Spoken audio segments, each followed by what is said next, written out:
Nada na história antiga despertou tanta fascinação quanto a mitologia grega. Era uma visão do mundo em que os deuses e os homens compartilhavam paixões, virtudes e defeitos, em um universo onde o amor, a guerra e o destino se entrelaçavam. Os deuses viviam no Monte Olimpo, de onde governavam o universo sob o comando de Zeus, o deus do céu e do trovão. Ao seu lado estavam Hera, sua esposa e deusa do casamento, Poseidon, senhor dos mares, Hades, dono do submundo, Atena, deusa da sabedoria, Ares, deus da guerra, e Apolo, deus da luz, da música e da profecia. Cada um representava uma força da natureza ou uma faceta da alma humana, e seu comportamento servia para ensinar lições morais ou advertir sobre os excessos do poder e do orgulho. Os gregos acreditavam que os deuses intervinham constantemente na vida das pessoas, premiando os valentes e punindo os soberbos. Através dos mitos, contavam-se histórias que explicavam a criação do mundo, o destino dos heróis e a luta entre o bem e o mal. Esta é a história da mitologia grega. A cosmogonia grega, do caos ao cosmos. No início dos tempos, segundo a mitologia grega, não existia terra, nem mar, nem céu. Apenas o caos, uma entidade primordial indefinida, um abismo sem forma nem limites. Não era uma divindade consciente, mas uma condição anterior ao ser, uma fenda escura onde nada tinha nome nem propósito. Do caos emergiram as primeiras potências cósmicas, não por criação deliberada, mas por surgimento natural, como se o universo despertasse de um longo silêncio para começar a se organizar. A primeira entidade a surgir do caos foi Gaia, a Terra. Não era apenas o solo sobre o qual caminhariam os mortais, mas uma divindade viva e geradora, matriz de tudo o que existe. Gaia representava a estabilidade, a forma concreta do mundo e a promessa de uma ordem futura. Após ela surgiu o Tártaro, o abismo profundo sob a terra, região sombria destinada a conter os inimigos da ordem divina. Simultaneamente apareceu Eros, força primordial do desejo, não em seu aspecto romântico, mas como impulso cósmico de união, responsável por fazer com que os elementos dispersos do universo buscassem se combinar e gerar novas formas. Do caos também nasceram Érebo, as trevas, e Nix, a noite. Essas divindades representavam aspectos inevitáveis da existência, o reino do invisível e do oculto, a transição entre o ser e o não ser. Da união entre a noite e as trevas surgiram forças conceituais que dariam forma à experiência humana e divina, o sono, a morte, o engano, o destino. Assim, antes que existissem os deuses do Olimpo, o universo grego já estava cheio de forças impessoais que governavam o cosmos desde o invisível. Gaia, a Terra, gerou por si mesma Urano, o céu estrelado. Urano se estendeu sobre Gaia como uma cúpula infinita, cobrindo-a completamente. E com ele nasceu a dualidade fundamental da mitologia. O princípio masculino, o céu, fertilizando o princípio feminino, a terra. Essa união eterna de Gaia e Urano deu origem aos titãs, 12 no total, que representavam as grandes potências cósmicas: Oceano, Tétis, Seo, Crio, Hiperion, Tea, Febe, Reia, Temis, Mnemosine, Japeto e Cronos. Cada titã encarnava uma força elementar ou abstrata. A memória, a justiça, o brilho do sol, a ordem das estrelas, a fertilidade do mar. Não eram deuses no sentido olímpico, mas manifestações vivas dos princípios que estruturam a realidade. Além dos titãs, Gaia e Urano geraram os ciclopes, gigantes de um olho só que simbolizavam a luz concentrada, e os hecatônquiros, monstros com 100 braços e 50 cabeças, representações do poder descomunal da natureza em sua forma mais crua. Mas Urano, temendo o poder de seus próprios filhos, os confinou nas profundezas de Gaia, causando-lhe grande sofrimento. Este ato introduziu na mitologia o primeiro conflito cósmico, a luta entre gerações divinas pelo domínio do universo. Gaia, oprimida pelo peso de sua descendência aprisionada, elaborou um plano de rebelião. Forjou uma foice de adamante, um metal lendário tão duro quanto o diamante, e convocou seus filhos para derrubar Urano.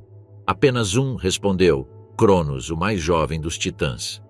Quando Urano desceu para deitar com Gaia, Cronos o atacou e o castrou, separando para sempre o céu da terra. Do sangue de Urano nasceram as Eríneas, espíritos da vingança, os gigantes e as Melíades, ninfas dos freixos.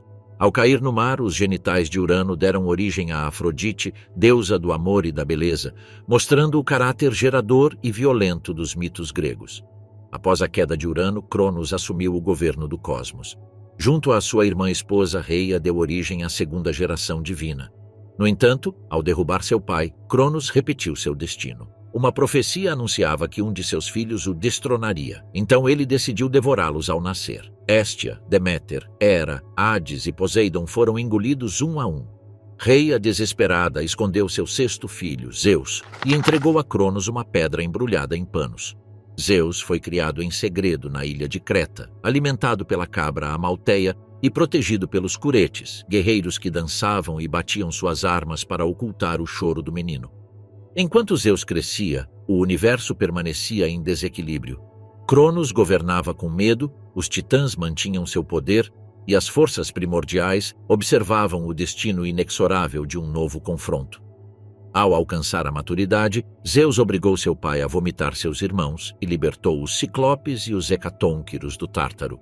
Com eles como aliados, o jovem deus se preparou para uma guerra que mudaria para sempre a ordem do cosmos. Naquele instante, o caos primitivo deu lugar a uma estrutura complexa. Do abismo emergiram a terra e o céu, de sua união os titãs, da rebelião os deuses. A cosmogonia grega não é uma criação única e definitiva, mas uma cadeia evolutiva de poderes que se sucedem em constante conflito. O universo não nasceu perfeito, nasceu na luta, e dessa luta nasceria o Olimpo. A Titanomaquia, a guerra entre deuses e titãs. O universo grego, após a derrubada de Urano, encontrava-se sob o governo de Cronos e os titãs. Embora o caos tivesse dado lugar a uma ordem primitiva, essa ordem estava sustentada pelo medo. Cronos, devorador de seus próprios filhos, governava com desconfiança. O tempo, personificado nele, não era um fluxo harmonioso, mas um ciclo devorador que impedia o progresso.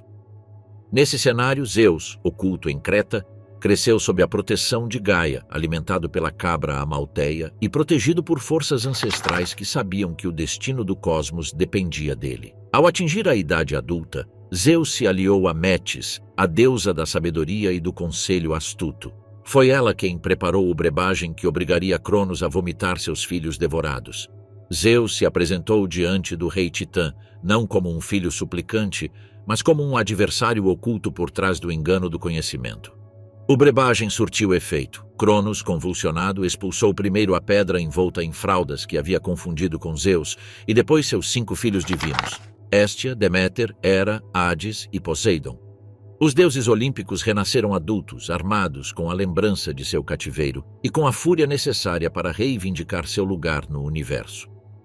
A libertação dos irmãos não foi suficiente para garantir a vitória. Os titãs, liderados por Atlas, Céus, Crio, Hiperion e o próprio Cronos, dominavam desde o Monte Otris e controlavam as forças elementares do cosmos. Zeus, consciente da magnitude de seus inimigos, desceu ao Tártaro para buscar aliados entre os seres que seu avô Urano havia aprisionado, os Ciclopes e os Hecatônquiros. Os Ciclopes, uma vez libertados, forjaram armas para os deuses. A Zeus entregaram o raio, símbolo do céu em rebelião, a Poseidon, o tridente, emblema do domínio das águas, e a Hades, o elmo da invisibilidade. Os Hecatônquiros, com seus 100 braços e força incomensurável, juraram derrubar os alicerces dos titãs. Começou então a Titanomaquia, uma guerra de proporções cósmicas que sacudiu os alicerces da criação.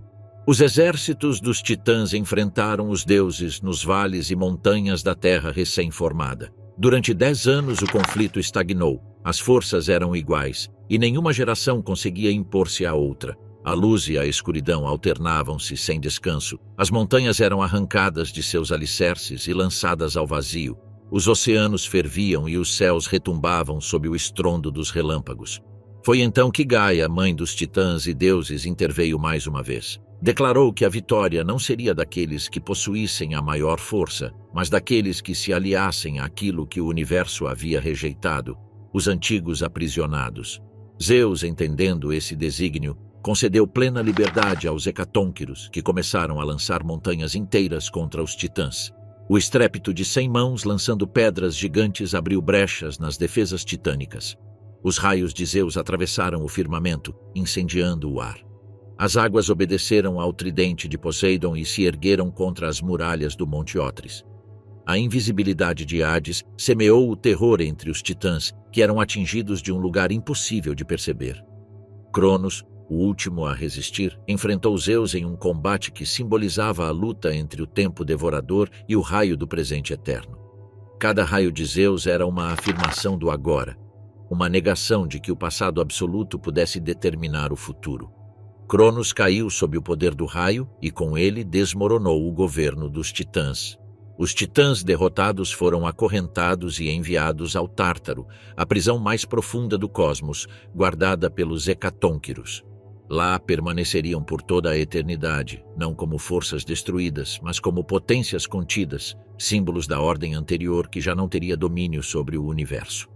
Apenas um deles não foi acorrentado: Atlas, punido por Zeus a sustentar o céu sobre seus ombros, tornando-se um pilar vivo entre a terra e o firmamento. O ato de sustentar o céu não era um símbolo de força, mas um lembrete do peso do antigo regime sobre o mundo. Com a vitória final, os deuses olímpicos se reuniram no Monte Olimpo, que se erguia como uma ponte entre o mundo visível e o invisível. Zeus foi proclamado rei do cosmos, a Poseidon foi concedido o comando do mar, e a Hades o domínio do submundo. A terra permaneceu como o reino comum de todos, e o Olimpo como a morada sagrada onde os deuses viveriam em eterno banquete, observando o mundo dos homens e os destinos dos heróis ainda por nascer. O universo havia sido reorganizado. Os titãs não foram destruídos, mas confinados, pois seu poder ainda era necessário para o equilíbrio do cosmos. Zeus e seus irmãos encarnavam a nova ordem, uma baseada não apenas na força, mas na lei, no juramento e na vontade divina. O tempo antigo havia terminado, começava o reinado olímpico. A genealogia divina e a formação do Olimpo. Após a derrota dos titãs, o universo entrou em uma nova fase governada por Zeus e seus irmãos, que representavam a geração triunfante destinada a estabelecer a ordem definitiva do cosmos.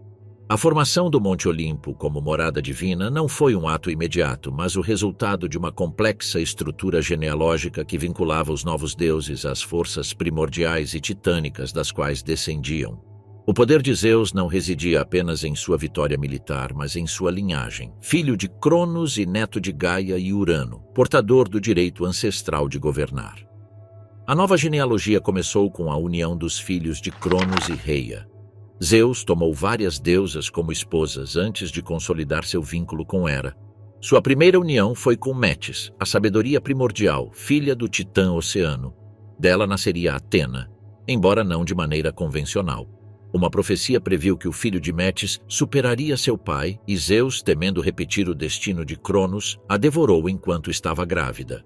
Dentro do corpo do deus, Metis continuou gestando sua filha, e um dia Zeus sentiu uma dor insuportável na cabeça.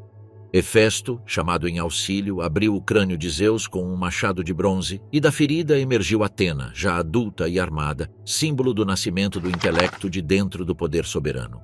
A árvore genealógica continuou com a união de Zeus e Temis, titânide da ordem divina.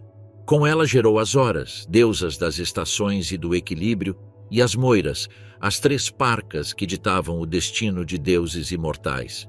Essas descendentes representavam a ideia de que mesmo o rei do cosmos estava sujeito a uma lei superior, inscrita na estrutura do universo desde o princípio dos tempos. Posteriormente, Zeus se uniu a Eurínome, filha de Oceano, com quem gerou as três graças: Aglaia, Eufrosine e Thalia, personificações da beleza, do júbilo e da abundância.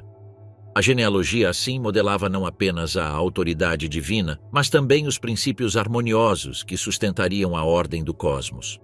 O Monte Olimpo não era apenas a residência dos deuses, mas o ponto onde convergiam as linhagens do céu, da terra e do mar. Zeus também esteve unido a Mnemosine, a deusa da memória, com quem gerou as 9 musas, inspiradoras das artes, da poesia épica, da história sagrada e da música divina.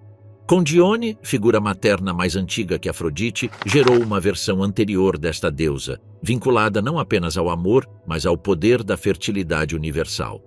No entanto, o vínculo mais importante foi com Hera, sua irmã e esposa legítima, que se tornou rainha do céu. Dessa união nasceram Ares, deus da guerra sangrenta, Eileitia, deusa dos partos, Hebe, a juventude eterna, e em algumas tradições Hefesto, mestre do fogo e da forja. Enquanto Zeus consolidava o panteão celestial, seus irmãos também estabeleciam seus domínios. Poseidon, senhor do mar, tomou como esposa Anfitrite, uma nereida, com quem gerou Tritão e outras criaturas marinhas. Hades, governante do submundo, raptou Perséfone, filha de Deméter, e a transformou em rainha dos mortos. Seu reinado não era de destruição, mas de administração do ciclo eterno da vida e da morte. Dessa união surgiram entidades quitônicas que influenciavam o destino dos mortais desde as sombras. As irmãs de Zeus também faziam parte do entrelaçamento genealógico. Deméter, deusa da agricultura, mãe de Perséfone, personificava a continuidade entre deuses e humanidade, pois sua dor pela perda da filha provocava o inverno, e sua alegria pelo retorno marcava a primavera. Héstia, deusa do fogo doméstico, não se uniu a nenhum deus, permanecendo virgem e estabelecendo o fogo eterno como símbolo de unidade entre imortais e mortais. Paralelamente à genealogia olímpica, outras linhas divinas se ramificavam. Oceano e Tétis, titãs não derrotados, geraram os 3.000 rios e as 3.000 oceânides, ninfas aquáticas que se espalhavam pelo mundo. Hiperião e Teia geraram Hélio, o Sol, Selene, a Lua, e Eos, a Aurora. O cosmos era tecido por vínculos sanguíneos que conectavam cada fenômeno natural a uma entidade divina. Não havia aspecto do universo que não tivesse uma origem genealógica. O Monte Olimpo surgiu como o centro desse entrelaçamento. Descrito como uma montanha que atravessava as nuvens, invisível para os mortais, representava o eixo do mundo. Ali, os deuses viviam em palácios de ouro construídos por Hefesto, celebravam grandes banquetes com néctar e ambrosia, observavam o destino humano e deliberavam sobre os assuntos do cosmos. Não havia morte, doença ou corrupção no Olimpo. O tempo não transcorria como na Terra. As nuvens o envolviam como um véu sagrado, separando o mundo divino do humano.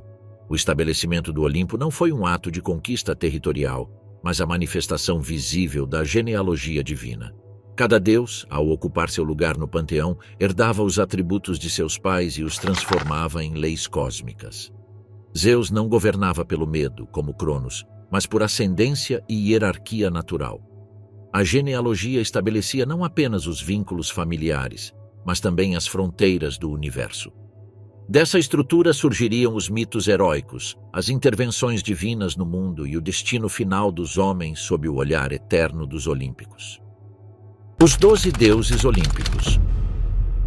Com a titanomaquia concluída e a estrutura genealógica consolidada, o Monte Olimpo tornou-se o centro do cosmos governado pelos deuses imortais.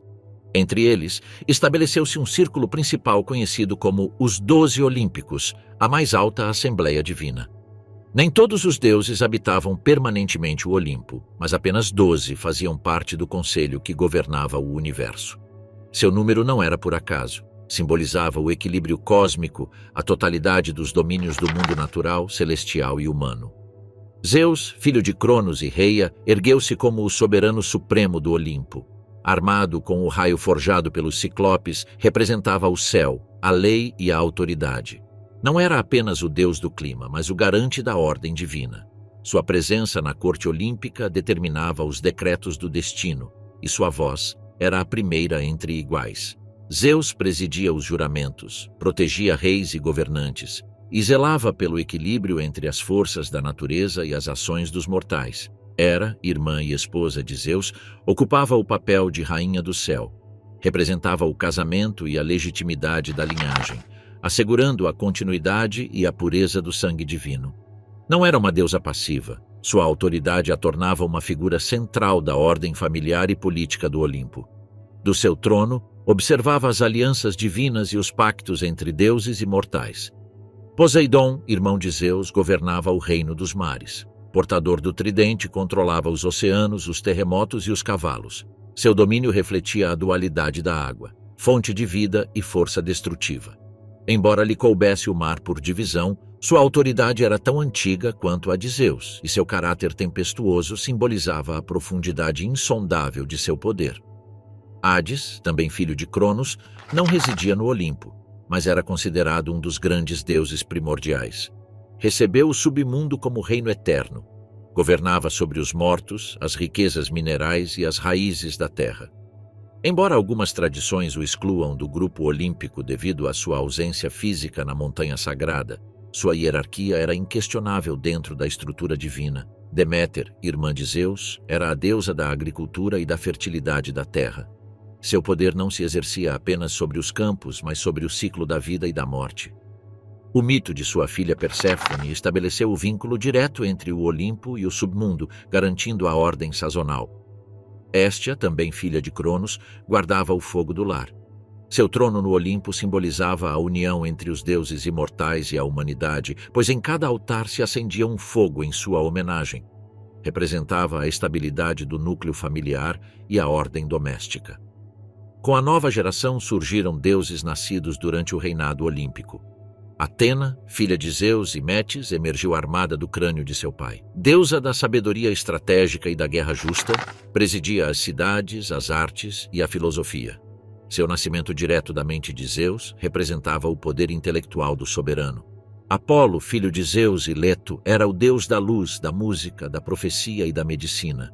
Protetor da harmonia, governava o santuário de Delfos, onde a Pítia pronunciava os oráculos que guiavam reis e cidades. Sua gêmea, Ártemis, era deusa da caça, das florestas e dos partos.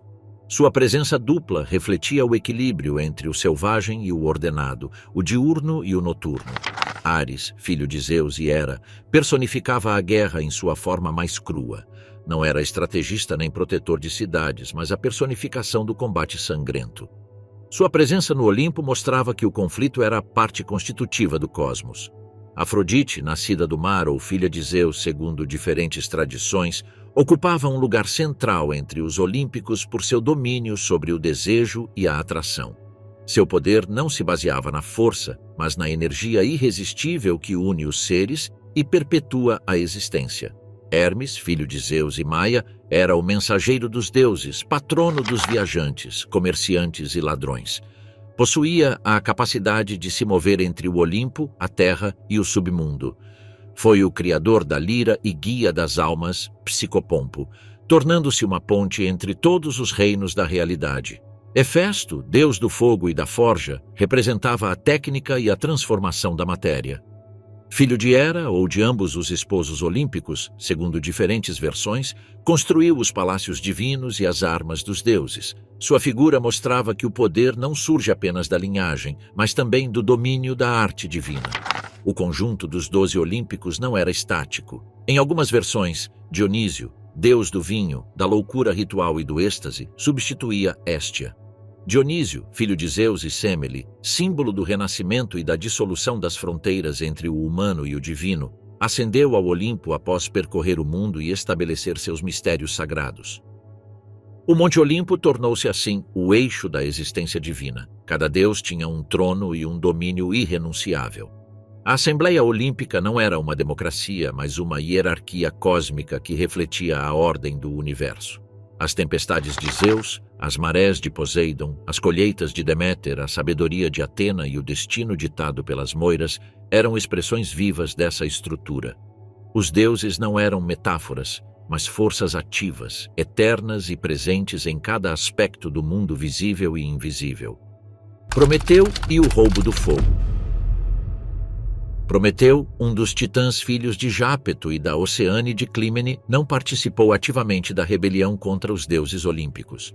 Ao contrário de seus irmãos Atlas, Epimeteu e Mêncio, que se alinharam com Cronos durante a titanomaquia, Prometeu escolheu o lado de Zeus, movido não pela lealdade à nova ordem, mas pela precaução. Seu nome, que significa aquele que pensa antes, refletia sua natureza estratégica. Após a vitória dos deuses olímpicos, Prometeu ficou livre do castigo imposto aos titãs e foi admitido como conselheiro menor no novo reino do Olimpo. Zeus, ao estabelecer a relação entre deuses e homens, convocou um sacrifício em Mecona para determinar qual parte caberia a cada um. Prometeu decidiu intervir em favor da humanidade. Pegou um boi e o dividiu em 2 porções. Em uma colocou a carne e as vísceras escondidas dentro do estômago do animal, pouco apetitosas. Na outra dispôs ossos limpos cobertos com gordura brilhante. Zeus escolheu a porção que parecia mais apetitoso, enganado pela aparência. A partir daquele momento, os homens ficariam com a carne, enquanto os deuses receberiam os ossos queimados como oferta. Esse engano enfureceu Zeus, que decidiu punir a humanidade retirando o fogo. Sem fogo, os mortais ficaram indefesos diante do frio, sem como cozinhar seus alimentos ou desenvolver ferramentas. Prometeu, movido por sua simpatia por eles, dirigiu-se secretamente ao Olimpo, pegou uma brasa ardente do carro do sol ou do fogo de Hefesto, segundo diferentes versões, e a escondeu dentro de um talo oco de funcho. Depois a entregou à humanidade, devolvendo aos homens a capacidade de dominar o ambiente. O fogo não era apenas calor, era símbolo de conhecimento, técnica e autonomia frente aos deuses. O roubo do fogo simbolizava a primeira desobediência direta contra a ordem de Zeus. Prometeu não roubava para si mesmo, mas para os mortais, tornando seu ato ainda mais subversivo. Com o fogo, os homens podiam fabricar armas, fundir metais e cozinhar carne, elevando-se acima de sua condição primitiva. Zeus, ao descobrir o engano, reagiu com severidade. Não puniria apenas Prometeu, mas também a humanidade por aceitar o presente roubado. Prometeu foi capturado pelos emissários divinos e levado às montanhas do Cáucaso. Lá foi acorrentado a uma rocha com grilhões indestrutíveis forjados por Hefesto, sob vigilância de forças divinas que garantiam seu tormento eterno. Uma águia gigantesca, gerada por Tifão ou pela própria noite, segundo diferentes fontes, descia todos os dias para devorar o fígado de Prometeu, que se regenerava durante a noite, renovando o tormento. Este castigo simbolizava a impossibilidade de morrer para um imortal, o sofrimento perpétuo como ato de justiça divina. Prometeu não pediu clemência, pois seu castigo não era apenas físico, mas cósmico. Representava o limite imposto por Zeus entre deuses e homens. A humanidade também não foi poupada. Zeus decidiu que o castigo não seria por destruição, mas através do dom daquilo que traria sofrimento inevitável. Ordenou a Hefesto que moldasse com argila a primeira mulher, Pandora, a dotada de todos os dons. Atena lhe ensinou a arte do tear, Afrodite lhe concedeu a beleza irresistível, Hermes lhe deu a persuasão e a mentira.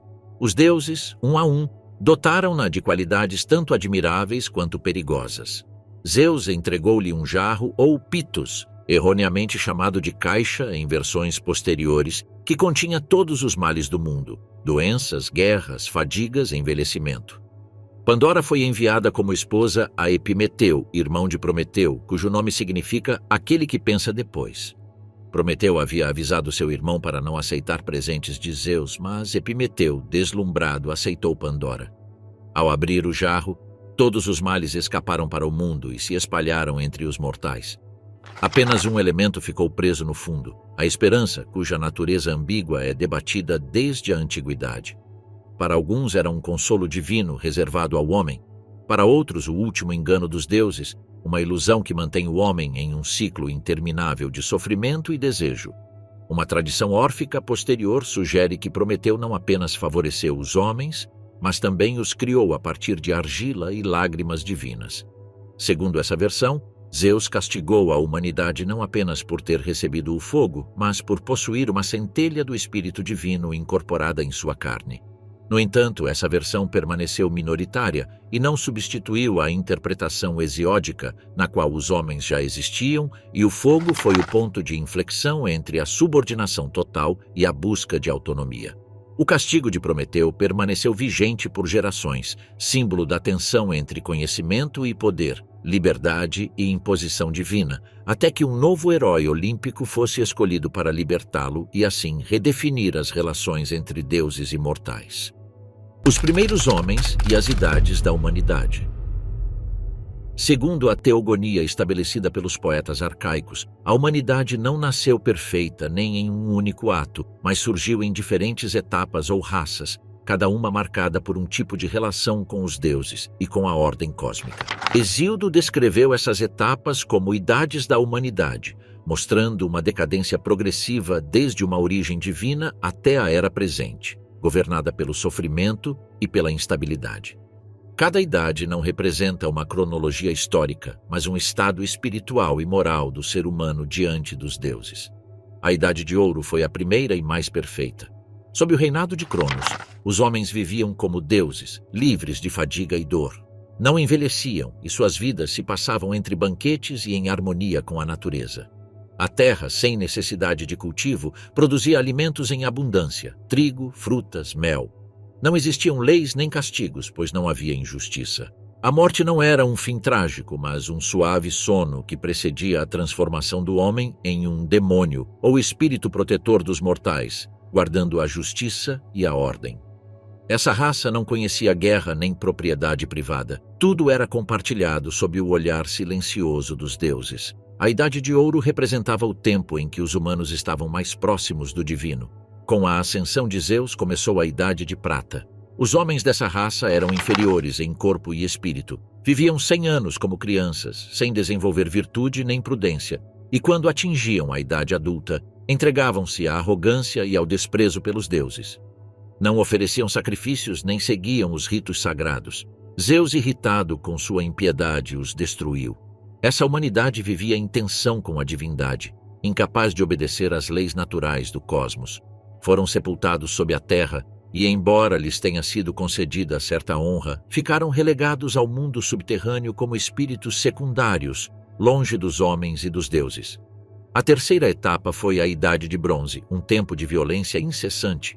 Os homens dessa raça eram feitos de madeira de freixo e possuíam corações duros como o bronze do qual suas armas eram forjadas. Não conheciam agricultura nem artes. Viviam para a guerra, habitando casas de bronze, comendo carne sem piedade e morrendo jovens. Seus corpos eram enormes, suas mãos ferozes, mas careciam de sabedoria. Não deixaram legado, pois sua raça desapareceu por autodestruição, consumida por sua própria violência. Ao morrer, não se tornaram espíritos protetores, mas afundaram no Hades, sem glória nem memória. Seguiu-se uma exceção, a Idade dos Heróis, também chamada de raça divina. Não foi uma etapa de decadência, mas um momento intermediário em que surgiram os grandes protagonistas dos ciclos épicos. Esses homens, descendentes de deuses ou favorecidos por eles, lutaram em guerras sagradas, como a expedição dos Argonautas, a Batalha de Tebas e a Guerra de Troia. Não eram invulneráveis nem eternos, mas sua coragem e nobreza os elevaram acima das raças anteriores.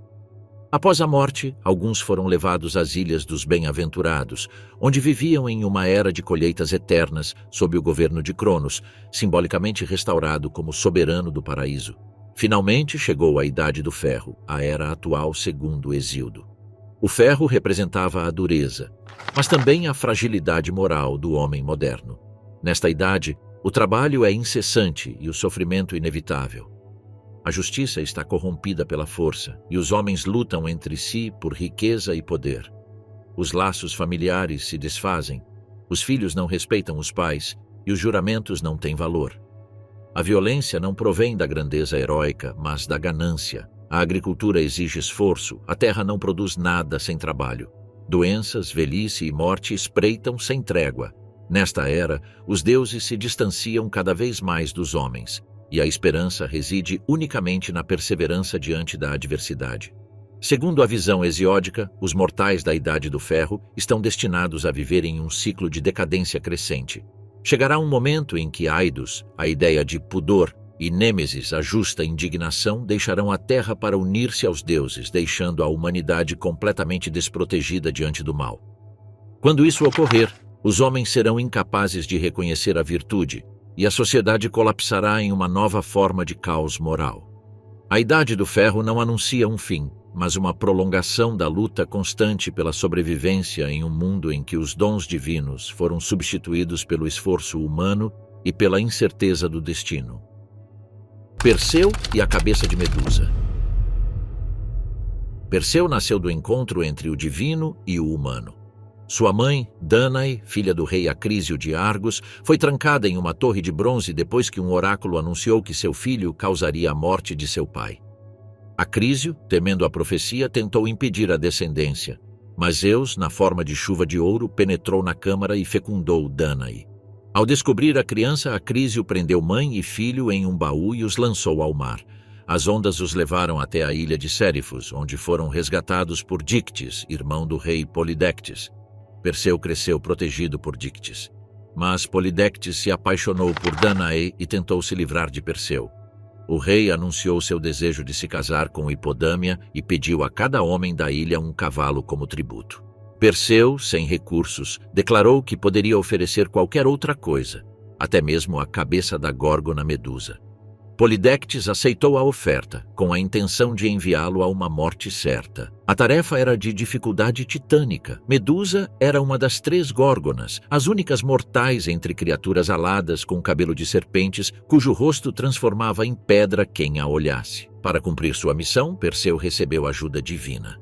Hermes lhe entregou uma foice adamantina e Atena um escudo polido como espelho. Indicar-lhe-iam que deveria primeiro encontrar as Graias, 3 anciãs que compartilhavam um único olho e um único dente, para obter delas o caminho até as ninfas guardiãs dos tesouros divinos. Perseu aproximou-se das Graias na escuridão, arrancando-lhes o olho quando o passavam entre si. Incapazes de ver, as Graias concordaram em guiá-lo em troca da recuperação de sua visão. Perseu exigiu o caminho até as ninfas, que lhe entregariam os objetos necessários. As Graias revelaram o local secreto, e Perseu lá se dirigiu. As ninfas lhe deram as sandálias aladas para voar, o alforje mágico para guardar a cabeça de Medusa sem olhá-la diretamente e o capacete da invisibilidade de Hades para escapar do perigo. Perseu chegou à morada das Górgonas, situada no extremo ocidental do mundo, onde noite e dia se encontram. Medusa dormia entre suas irmãs imortais. Guiado por Atena, Perseu utilizou o reflexo de seu escudo para não olhar diretamente a criatura. Aproximou-se em silêncio e, com a foice de Hermes, decapitou Medusa com um só golpe. Do pescoço cortado nasceram 2 seres divinos, Pégaso, o cavalo alado, e Crisaor, um gigante armado. Enquanto as górgonas despertavam e gritavam, sacudindo o ar, Perseu colocou o capacete da invisibilidade, montou em Pégaso e fugiu, levando a cabeça no alforge. De volta em sua viagem, Perseu chegou à Etiópia, onde encontrou Andrômeda acorrentada a uma rocha. Sua mãe, Cassiopeia, havia ofendido as Nereidas ao dizer que sua filha era mais bonita do que elas. Poseidon enviou um monstro marinho para devastar o reino. O oráculo declarou que apenas o sacrifício de Andrômeda salvaria o país. Perseu, ao vê-la, desceu do céu e prometeu ao rei Cefeu que a salvaria em troca de sua mão. Quando o monstro emergiu das águas, Perseu usou a cabeça de Medusa para petrificá-lo. Libertou Andrômeda e a tomou como esposa. Com sua missão cumprida, Perseu retornou a Sérifos. Polidectes havia tentado forçar Danae a casar-se e exilado Dictys. Perseu entrou no palácio e revelou a cabeça de Medusa. Os cortesãos e o rei foram transformados em pedra. Dictys foi proclamado rei, e Perseu devolveu os objetos divinos a Hermes e Atena. A cabeça de Medusa foi entregue a Atena, que a colocou em sua égide como símbolo de poder invencível. Então, Perseu decidiu procurar seu avô Acrísio. Este, ao saber que o neto ainda vivia, fugiu para a Tessália. Durante jogos atléticos realizados em Larissa, Perseu participou de uma competição de disco. O disco desviou-se e atingiu um espectador idoso. Era Acrísio. A profecia se cumpriu. Sem intenção de matar, Perseu tornou-se instrumento do destino. Após esse evento, abandonou Argos e fundou a cidade de Micenas, considerada uma das capitais mais antigas e sagradas da civilização grega, origem mítica de linhagens heróicas que dominariam a era seguinte. Belerofonte e Pégaso contra a Quimera. Belerofonte, cujo nome original era Hipono, pertencia a uma linhagem nobre e até divina. Segundo a tradição mais aceita, era filho do rei Glauco de Corinto, embora algumas versões o atribuam diretamente a Poseidon, que o teria gerado com Eurínome, conferindo-lhe uma natureza semidivina. Seu destino heróico foi marcado por um crime involuntário. Matou um homem, embora em algumas versões históricas se indique que assassinou seu próprio irmão, e foi purificado por Preto, rei de Tirinto. A esposa de Preto, Estenebeia, apaixonou-se por Belerofonte, mas ao ser rejeitada por ele, acusou-o falsamente de tentativa de violação. Preto, incapaz de executar diretamente seu hóspede por medo da ira divina, enviou-o com uma carta selada ao sogro, o rei Ióbates da Lícia. A mensagem continha a ordem de matar Belerofonte. Ióbates, confrontado com o mesmo dilema, decidiu enviar o herói em uma missão impossível, eliminar a Quimera, criatura monstruosa descendente de Tifão e Equidna, engendro do caos primordial. A quimera tinha corpo de leão, uma segunda cabeça de cabra que brotava de suas costas e uma cauda que terminava em serpente. Seu sopro era fogo vivo, habitaria as montanhas da Lícia e devastava tudo em seu caminho. Para enfrentar uma besta que não pertencia ao mundo dos mortais, Belerofonte precisava de um meio divino. Seguindo o conselho do adivinho Polieido, passou a noite no templo de Atena. Durante o sono, a deusa lhe apareceu e entregou-lhe uma rédea de ouro. Ao acordar, encontrou o objeto consagrado aos seus pés. Com ela, dirigiu-se à fonte Peirene, onde Pégaso, cavalo alado nascido do sangue de Medusa quando foi decapitada por Perseu, bebia em silêncio. Pégaso era filho de Poseidon e criatura livre do céu. Belerofonte aproximou-se silenciosamente e conseguiu colocar a rédea em sua cabeça. Pégaso não resistiu, reconheceu no herói a vontade dos deuses. Com Pégaso como montaria, Belerofonte voou para a toca da quimera. O monstro surgiu envolto em chamas. Belerofonte atacou do ar, fora do alcance do fogo. A batalha foi prolongada. O herói, seguindo a inspiração divina, lançou um bloco de chumbo na garganta da besta. O fogo da quimera derreteu o metal, que desceu e queimou suas entranhas. Assim caiu o monstro, não pela força, mas pelo engenho transmitido do Olimpo. Ióbates, surpreso com a sobrevivência do herói, confiou-lhe 2 novas missões na esperança de vê-lo perecer. A primeira foi combater os Sólimos, uma tribo guerreira temida até pelos deuses. Pégaso permitiu que Belerofonte atacasse do céu, desconcertando seus inimigos. Depois enfrentou as Amazonas, mulheres guerreiras que viviam além do mundo conhecido. Mais uma vez, Belerofonte obteve a vitória. Ióbates compreendeu então que seu hóspede era favorecido pelos deuses. Ofereceu-lhe sua filha Filono em casamento e entregou-lhe metade do reino. Com sua glória consolidada, Belerofonte dominava a terra e os céus montado em Pégaso.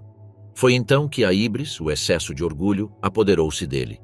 Decidiu elevar-se até o Monte Olimpo e unir-se aos deuses como igual. Ao elevar-se no ar puro, Zeus observou sua ascensão desafiadora. Enviou um tábano que picou Pégaso.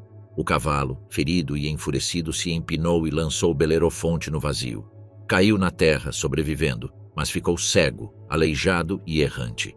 Pégaso continuou sua ascensão e foi recebido por Zeus, que lhe confiou a tarefa de portar seu raio e o transformou em uma constelação imortal.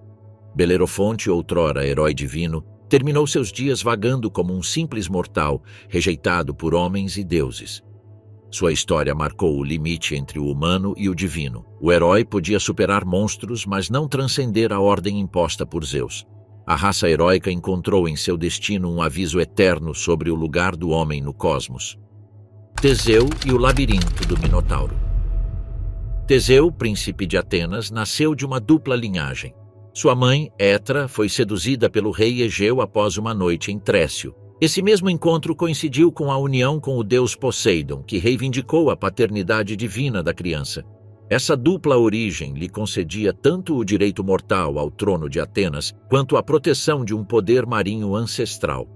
Egeu, antes de partir, deixou sua espada e suas sandálias sob uma rocha, ordenando a Etra que a criança, quando fosse suficientemente forte para levantá-la, reivindicasse sua identidade e se apresentasse em Atenas.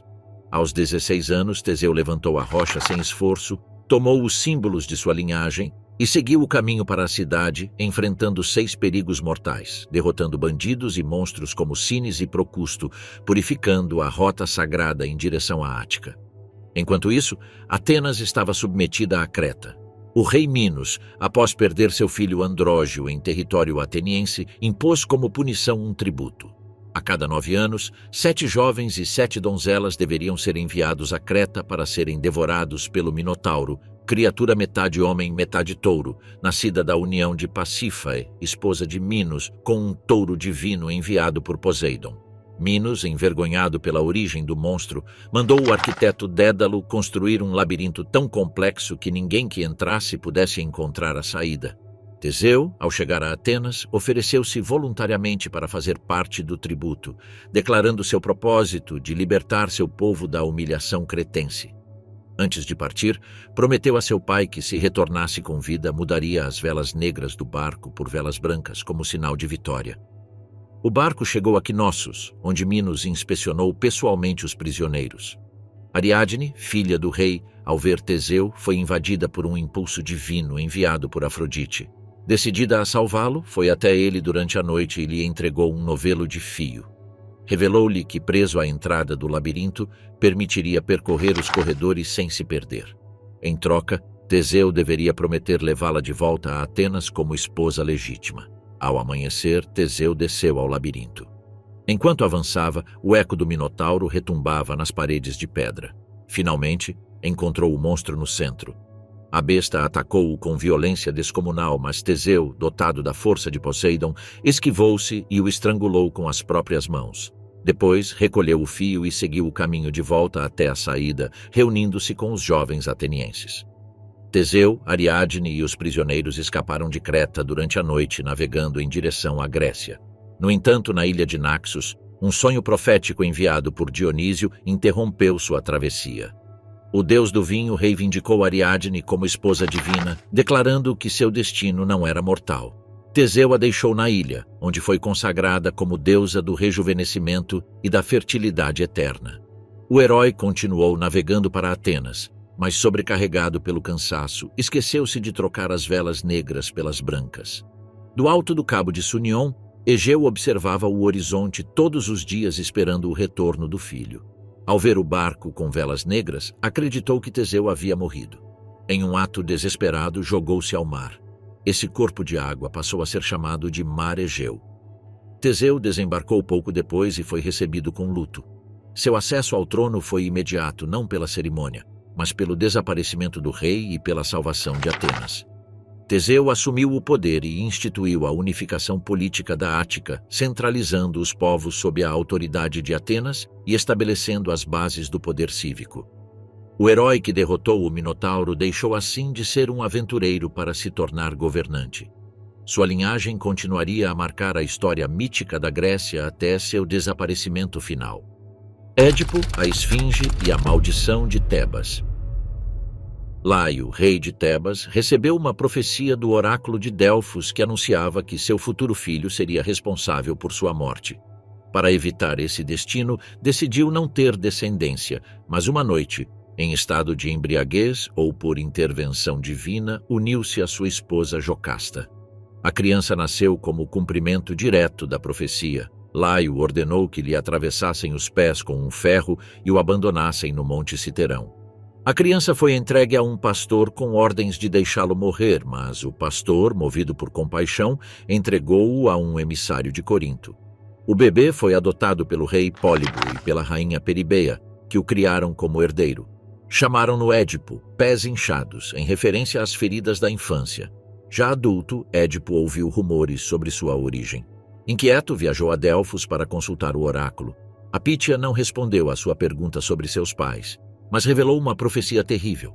Ele mataria seu pai e se casaria com sua mãe. Horrorizado, decidiu não retornar a Corinto, acreditando proteger aqueles que considerava seus pais. Em seu caminho para o leste, encontrou em uma encruzilhada um idoso e seu séquito. Surgiu uma disputa pelo direito de passagem. Édipo, em legítima defesa, matou o idoso e seus acompanhantes. Não sabia que o homem era Laio, seu verdadeiro pai, cumprindo assim a primeira parte do oráculo. Enquanto isso, Tebas encontrava-se sob o cerco da Esfinge, criatura com rosto de mulher, corpo de leão e asas de ave. Sentada sobre uma rocha à entrada da cidade, propunha um enigma a todo aquele que tentasse atravessar. Que ser caminha de manhã sobre 4 patas, ao meio-dia sobre 2 e à tarde sobre 3? Quem não respondesse corretamente era devorado. O povo encontrava-se paralisado e a cidade sem rei, pois Laio havia desaparecido. Édipo chegou a Tebas e enfrentou a Esfinge. Respondeu ao enigma: o homem que engatinha na infância, caminha ereto na idade adulta e usa bengala na velhice. A Esfinge, derrotada, lançou-se do alto da rocha e morreu. Como recompensa, Édipo foi proclamado rei e casou-se com a rainha viúva Jocasta, sem conhecer sua verdadeira identidade. O casamento trouxe prosperidade temporária. Édipo teve 4 filhos com Jocasta: Etéocles, Polinices, Antígona e Ismene. Anos depois, uma praga devastou Tebas. As plantações morriam, as mulheres perdiam seus filhos e os deuses permaneciam em silêncio. Édipo enviou seu cunhado Creonte ao oráculo de Delfos. A resposta foi clara. A cidade estava contaminada porque o assassino de Laio permanecia impune dentro de suas muralhas. Determinado a salvar seu povo, Édipo iniciou uma investigação. Interrogou testemunhas, profetas e, finalmente, o pastor que havia salvado sua vida quando criança. Lentamente, as peças começaram a se encaixar. Édipo compreendeu que ele mesmo era o assassino de Laio e que sua esposa era sua mãe. Jocasta, ao descobrir a verdade, enforcou-se em seus aposentos. Édipo entrou e encontrou seu corpo pendurado. Em um ato de horror e culpa, arrancou os broches de ouro de seu vestido e arrancou seus próprios olhos com as agulhas, cegando-se. O sangue jorrou de seu rosto enquanto declarava que não merecia ver a luz nem o rosto do mundo que havia contaminado sem saber. A praga cessou, mas Tebas ficou marcada de forma irreversível. Édipo abandonou o palácio cego e vestido com trapos. Exilou-se voluntariamente, guiado por sua filha Antígona, enquanto sua outra filha, Ismene, permanecia em Tebas.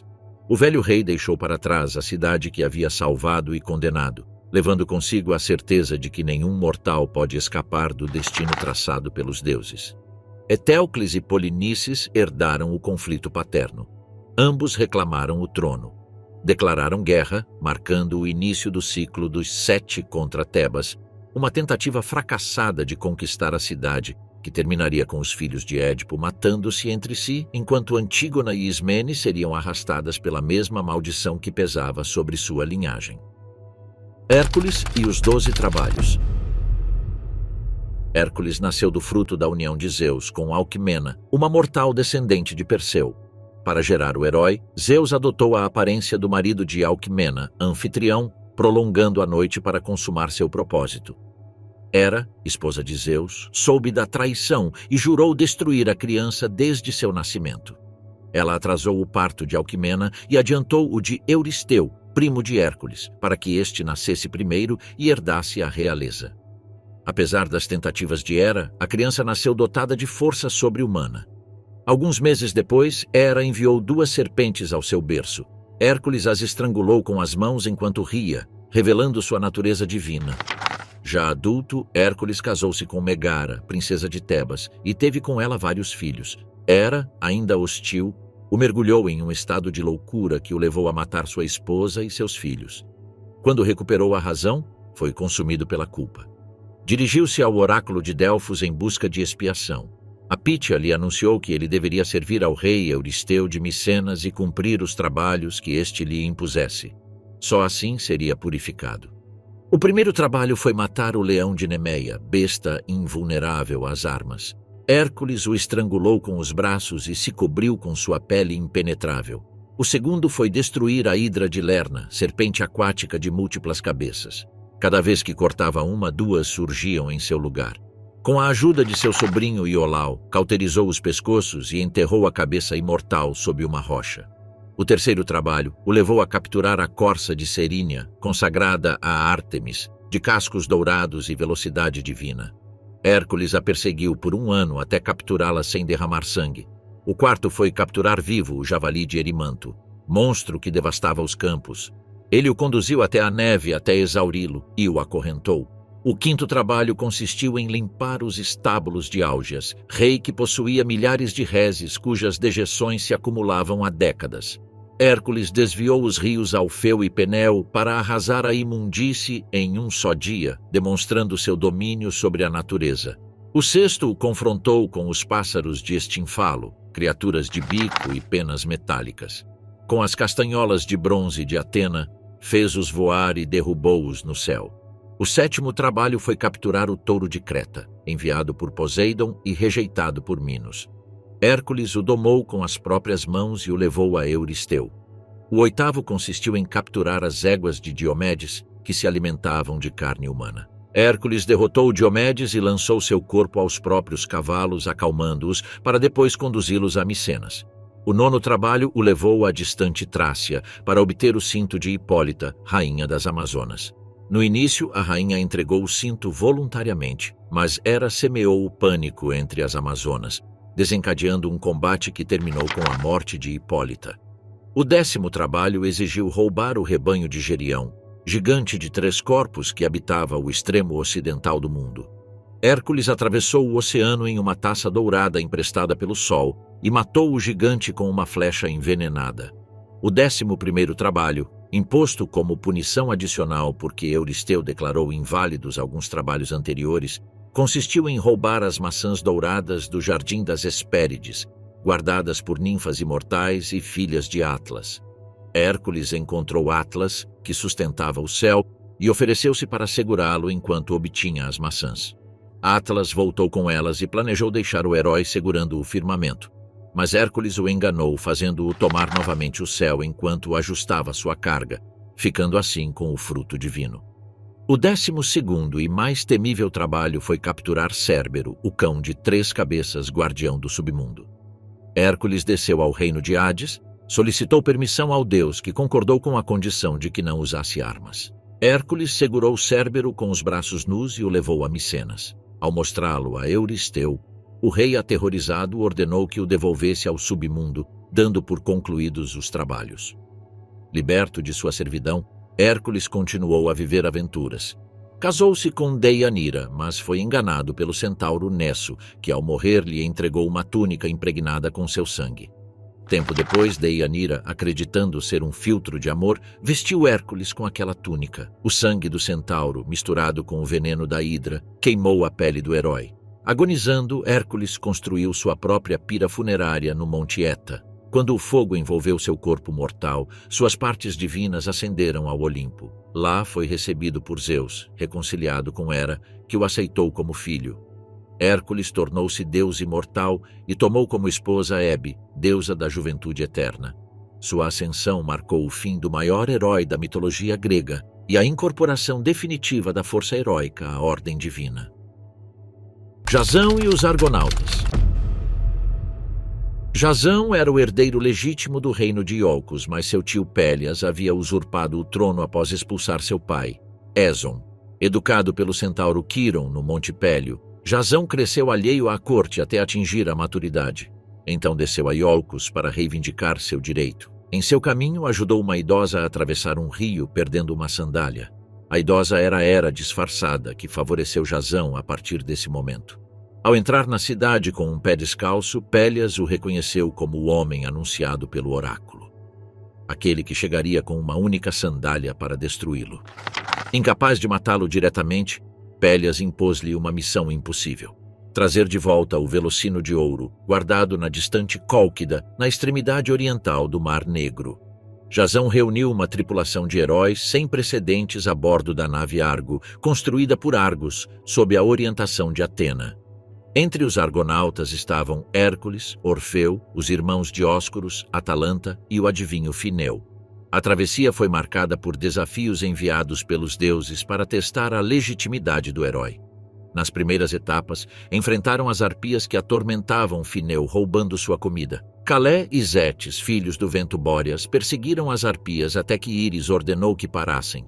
Fineu revelou a Jasão o perigo das Simplégades, rochas que colidiam entre si, destruindo qualquer embarcação. Argo passou entre elas, deixando uma pena de pombo presa, marcando o fim do perigo.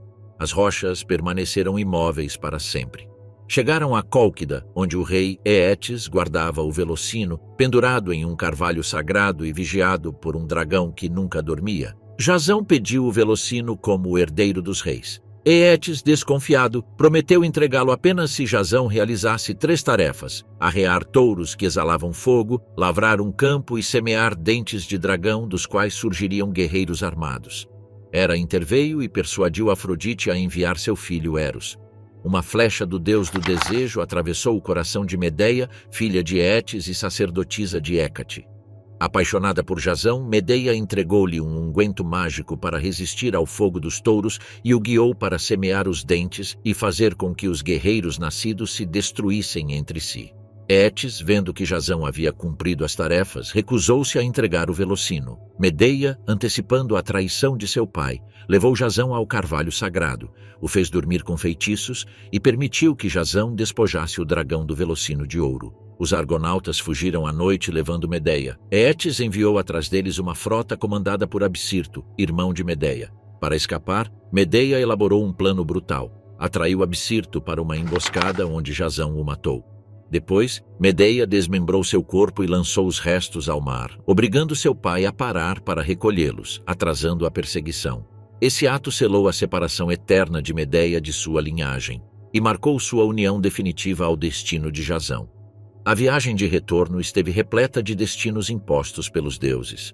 A nave Argo foi desviada para o norte até o rio Oceano e depois para o território de Circe, tia de Medeia. Circe purificou Jasão e Medeia pelo crime de Absirto, mas declarou que os deuses não esqueceriam o derramamento de sangue. Depois, enfrentaram as sereias, cujo canto foi silenciado pela música de Orfeu. Cruzaram entre Sila e Caríbdes, monstros marinhos enviados por Poseidon. Ao chegarem à Líbia, ficaram presos no deserto e tiveram de carregar a nave sobre os ombros até encontrar água. Ao retornarem finalmente a Ioco, Jasão apresentou o velo de ouro a Pélias. O usurpador se recusou a ceder o trono. Medeia, então, concebeu um estratagema. Convenceu as filhas de Pélias de que poderiam rejuvenescer o pai cortando-o em pedaços e fervendo-o em um caldeirão com ervas mágicas. Medeia fingiu demonstrar o processo com um carneiro que renasceu como cordeiro. As filhas, desesperadas para salvar o pai, o esquartejaram, mas Medeia não completou o feitiço. Pélias morreu e Jasão foi exilado. Jasão e Medeia se estabeleceram em Corinto, onde tiveram 2 filhos.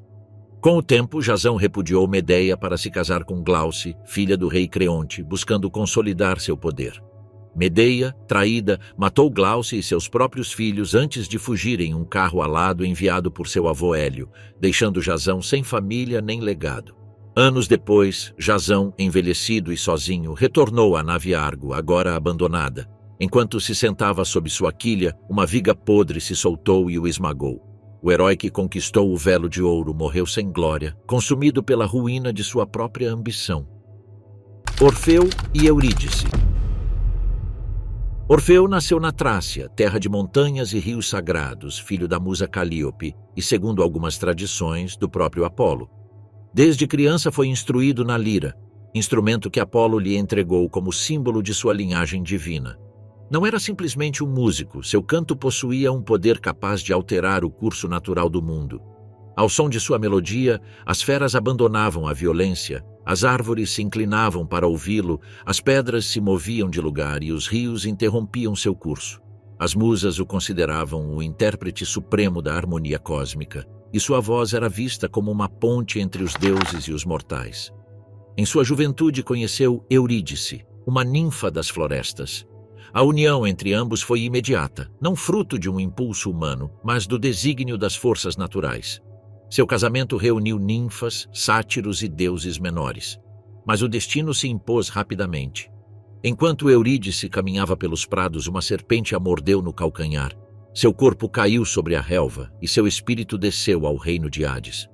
A morte não foi interpretada como punição, mas como lembrança de que até o mais puro está sujeito à ordem estabelecida pelos imortais.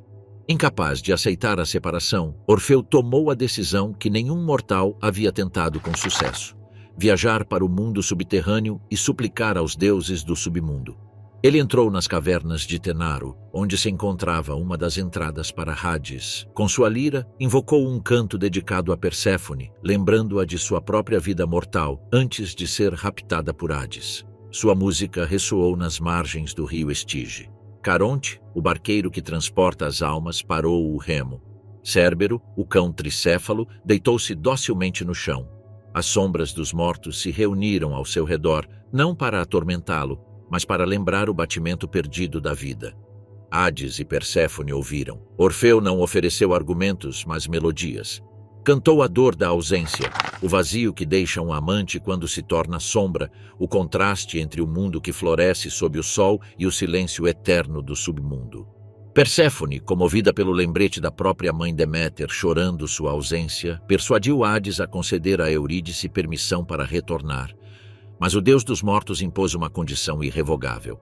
Orfeu caminharia à frente, Eurídice o seguiria em silêncio e ele não poderia olhá-la até que ambos alcançassem o mundo dos vivos. Se o fizesse, ela permaneceria para sempre no reino das sombras. O caminho de volta foi longo e silencioso. Orfeu ouvia apenas o som de seus próprios passos. Não podia ouvir a respiração de Eurídice nem sentir sua presença. No limiar do mundo superior, a dúvida apoderou-se dele. Um impulso irresistível o dominou. Ele virou a cabeça. Por um instante viu Eurídice com a mão estendida para ele. Depois, sua forma se dissolveu como névoa. Não houve gritos, apenas um sussurro que se apagou no ar. O destino se cumpriu. A segunda morte de Eurídice foi definitiva. Orfeu tentou descer novamente, mas os deuses fecharam o caminho. Ele retornou à superfície. Sua lira não voltou a cantar o mundo dos homens. Rejeitou o vinho, o banquete, a companhia. Viajou pelos vales e montanhas da Grécia, sempre sozinho, cantando Eurídice como se sua voz pudesse abrir um portal invisível para o além. Com o tempo surgiu ao seu redor uma doutrina mistérica. O orfismo, que ensinava que a alma humana é prisioneira do corpo e só mediante ritos de purificação pode se reunir com o divino. Orfeu tornou-se o primeiro iniciador, ensinando que a vida é uma queda e a morte um possível retorno. As tradições sobre o seu fim divergem. A mais difundida afirma que um dia, enquanto Orfeu tocava sua lira às margens do rio Ebro, um grupo de Mênades, sacerdotisas de Dionísio, o encontrou. Irritadas por sua recusa aos cultos bacanais e às mulheres mortais, atacaram-no. Orfeu não ofereceu resistência. As Mênades despedaçaram seu corpo e dispersaram seus membros pelos campos.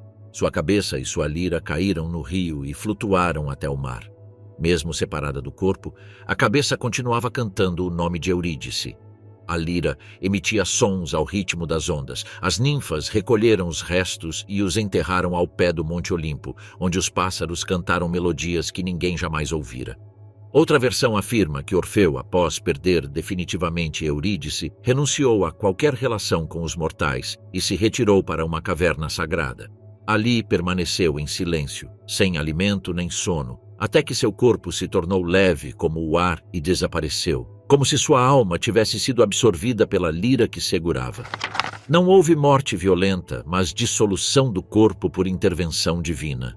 Sua lira tornou-se constelação, colocada por Apolo entre as estrelas para que o mundo lembrasse o poder da música. Uma terceira tradição, preservada em círculos órficos posteriores, sustenta que Orfeu, após sua morte física, desceu ao Hades não como mortal nem como sombra, mas como hierofante. Ali encontrou Eurídice nos prados de Asfódelos. Não houve abraço nem palavra. Apenas a certeza de que o canto havia cumprido seu último propósito, reunir o que a lei divina havia separado em vida. A Guerra de Troia e o ocaso dos heróis. Antes do nascimento dos protagonistas da Guerra de Troia, uma profecia havia sido pronunciada nos salões do Olimpo. Uma guerra sem precedentes acabaria com a Era dos Heróis, e depois dela, os deuses se retirariam gradualmente do mundo dos mortais. Este aviso se concretizou quando Eris, deusa da discórdia, lançou uma maçã dourada durante o banquete de casamento de Peleu e Tétis. Sobre a fruta estava inscrita uma única frase: para a mais bela. Hera, Atena e Afrodite disputaram o título. Zeus recusou-se a julgar e entregou a decisão a Paris, príncipe de Troia.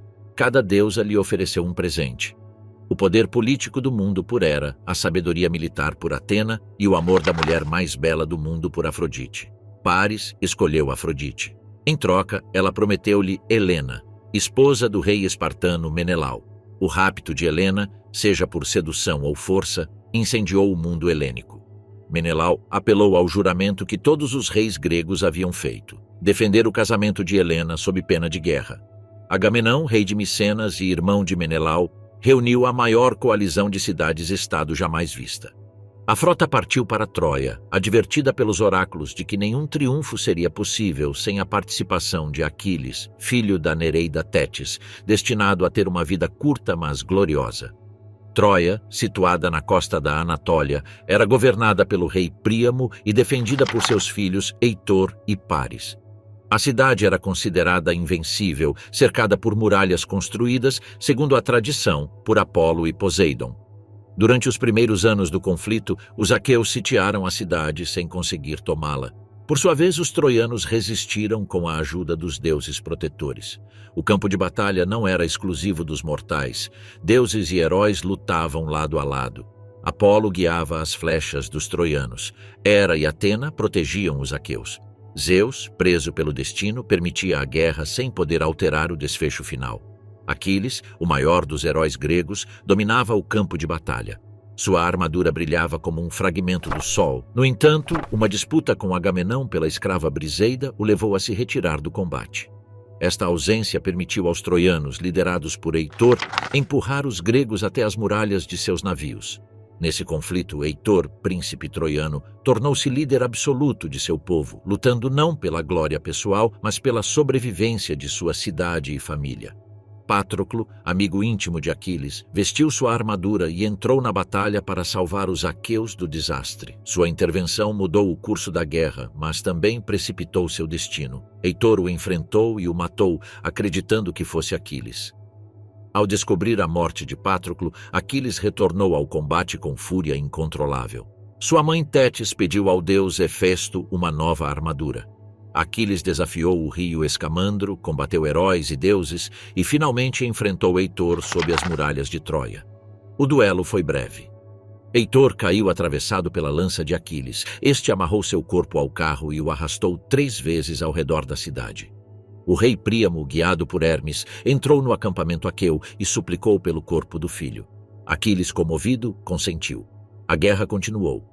Paris, guiado por Apolo, disparou uma flecha que atingiu o calcanhar de Aquiles, a única parte vulnerável do herói. Com sua morte, a profecia se cumpriu. Ulisses, chamado Odisseu em grego, então idealizou um artifício para acabar com a guerra. Fingiram se retirar, deixando um enorme cavalo de madeira às portas da cidade. Os troianos, divididos entre os que desconfiavam do presente e os que o viam como oferta de rendição, decidiram introduzi-lo na cidade como símbolo de vitória. Durante a noite, enquanto os troianos dormiam, o cavalo se abriu e dele saíram guerreiros aqueus, que abriram as portas da cidade para seus exércitos. Troia foi incendiada. Seus habitantes foram massacrados ou escravizados. Príamo morreu diante do altar de Zeus Erqueio. Andrômaca, esposa de Heitor, foi feita escrava. Astianacte, seu filho, foi jogado das muralhas. O fim de Troia não foi uma vitória gloriosa, mas o encerramento violento da era heróica.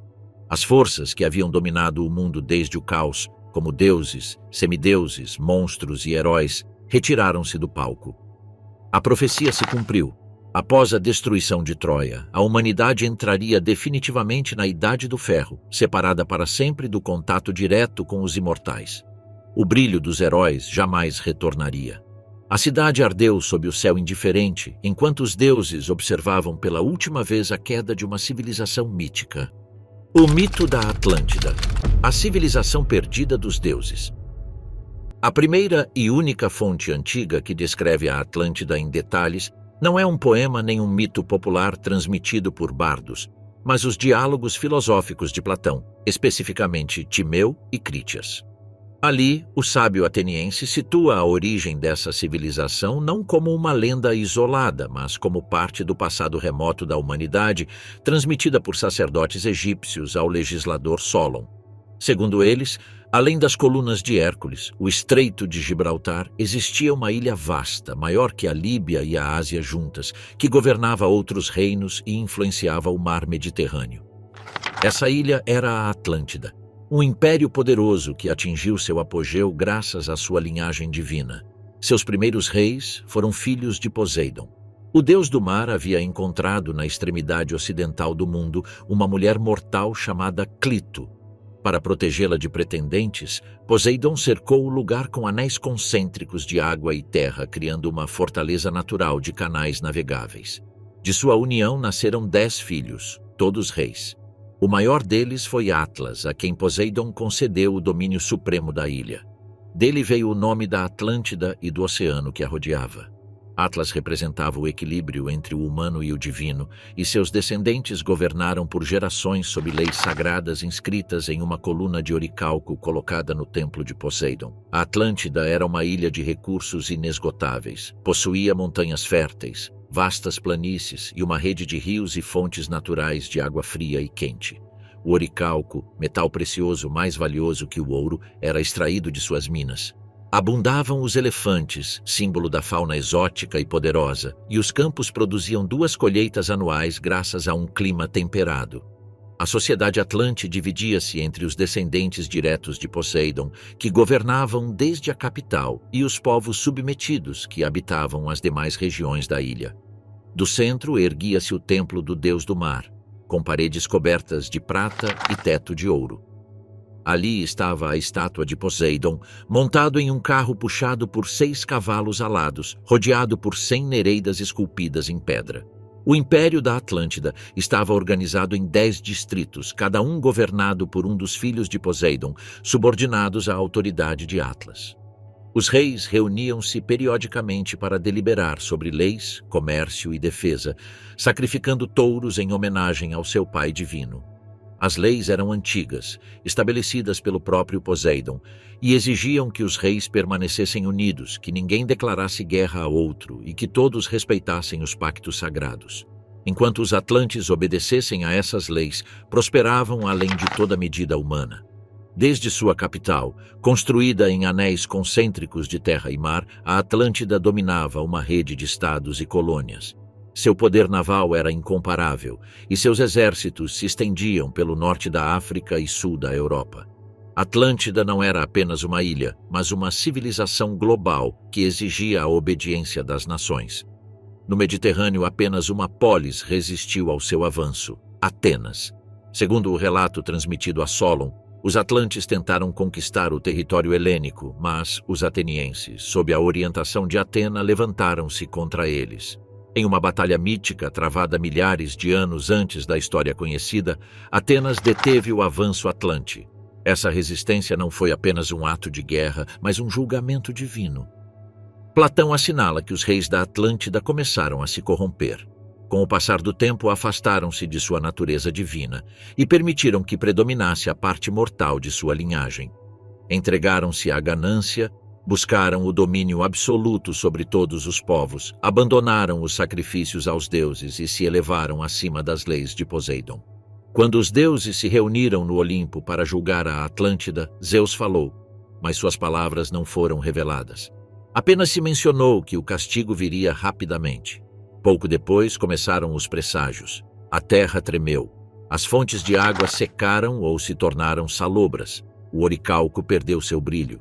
Os touros escaparam do templo e se recusaram a ser sacrificados. Numa noite, uma série de violentos terremotos sacudiu a ilha. O solo se abriu sob os templos, as muralhas afundaram na lama, as cidades costeiras foram arrasadas por ondas gigantes. O oceano se ergueu de todas as direções. A Atlântida desapareceu sob o mar em um único dia e uma noite de catástrofes. Seus exércitos, seus templos, seus canais, seus reis e seus deuses locais afundaram sem deixar vestígios, engolidos pela água. As rotas marítimas ficaram bloqueadas pela lama e o oceano tornou-se intransitável. As tradições posteriores afirmavam que, mesmo séculos depois, os marinheiros evitavam aquelas águas, temendo as correntes imprevisíveis e os restos submersos de uma cidade amaldiçoada. A Atlântida tornou-se símbolo do poder perdido, não como uma lenda inventada para entreter, mas como advertência sobre o destino dos povos que se elevam acima do permitido pela lei divina. Os descendentes de Atlas, marcados pelo orgulho, foram apagados do mundo humano. Apenas os deuses contemplaram o afundamento do céu. A ilha, nascida do amor de um deus por uma mortal, desapareceu sem deixar herdeiros visíveis, pondo fim à última grande civilização de origem divina.